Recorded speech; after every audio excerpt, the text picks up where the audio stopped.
Have you ever met someone and felt an instant, overwhelming connection? Within days or weeks, you're thinking about them constantly, planning a future together, and feeling like you've found the one. This experience, falling in love too quickly, is more common than you might think. But what drives this intense, rapid attachment? And why do some people seem more susceptible to it than others? Today, we're diving deep into the psychology behind falling in love too fast. We'll explore the brain chemistry involved, the psychological patterns that predispose some individuals to this experience, and what distinguishes healthy attraction from something potentially problematic. Whether you've experienced this yourself or know someone who has, understanding the mechanisms behind rapid romantic attachment can provide valuable insights into how we form emotional bonds. Let's start with what happens in your brain when you fall in love quickly. When we experience intense attraction, our brains undergo significant neurochemical changes. The ventral tegmental area floods our system with dopamine, the neurotransmitter associated with pleasure and reward. This creates a feeling remarkably similar to a drug-induced high, which explains why new love can feel euphoric and even addictive. Simultaneously, levels of serotonin drop during the early stages of romantic love. Lower serotonin is associated with obsessive thinking, which is why you might find yourself unable to stop thinking about this new person. Your brain is literally operating in an altered state, similar to what we see in people with obsessive-compulsive disorder. For some individuals, this neurochemical cascade happens more intensely or rapidly than for others. Research suggests that people with certain personality traits or attachment styles may have stronger dopaminergic responses to romantic stimuli, making them more prone to experiencing that overwhelming rush of early love. Additionally, when someone is lonely, stressed, or going through a significant life transition, their brain may be primed to respond even more dramatically to potential romantic connections, as the promise of attachment feels particularly rewarding during vulnerable periods. One of the most important frameworks for understanding why people fall in love too quickly comes from attachment theory.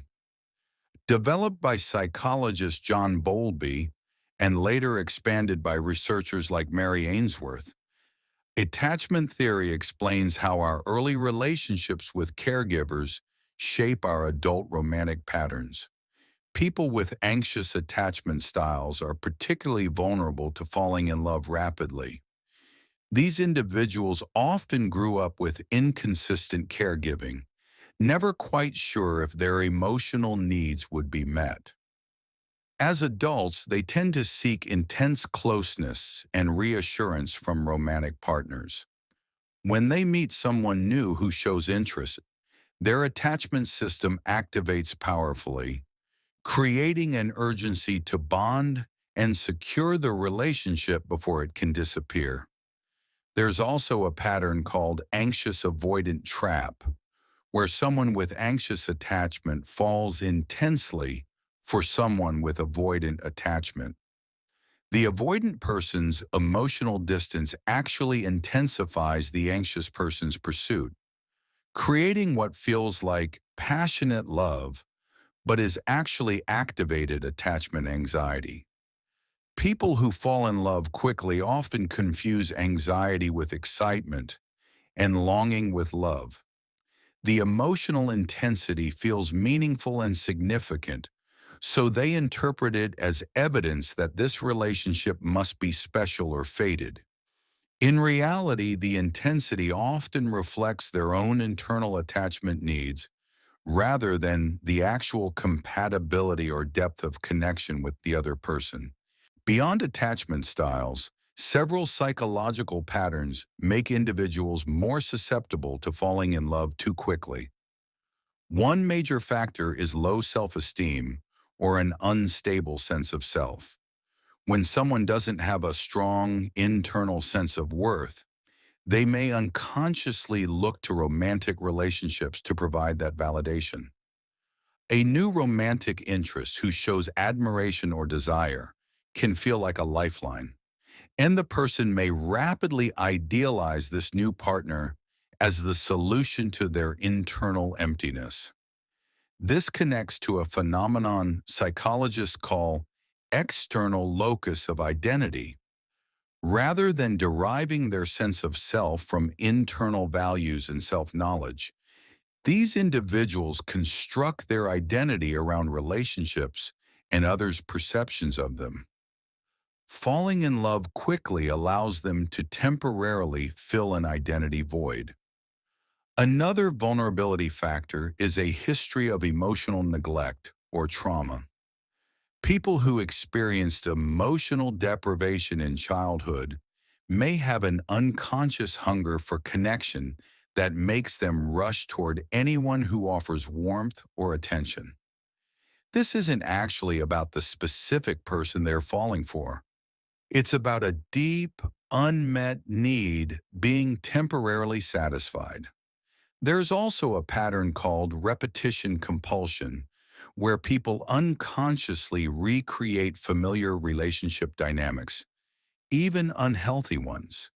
Someone might fall quickly for partners who remind them of a problematic parent or past relationship because the pattern feels familiar, and our brains interpret familiarity as connection or rightness. Finally, life circumstances matter tremendously. People going through major transitions, loneliness, or existential uncertainty are more likely to fall in love quickly. The relationship becomes a way to avoid dealing with other life challenges or uncomfortable emotions. A hallmark of falling in love too quickly is the tendency to fall in love with a fantasy rather than the real person. In the early stages of dating, we have limited information about someone, but our minds fill in the gaps with projections of what we want them to be. This process, called idealization, involves selectively focusing on positive traits while ignoring or minimizing red flags or incompatibilities.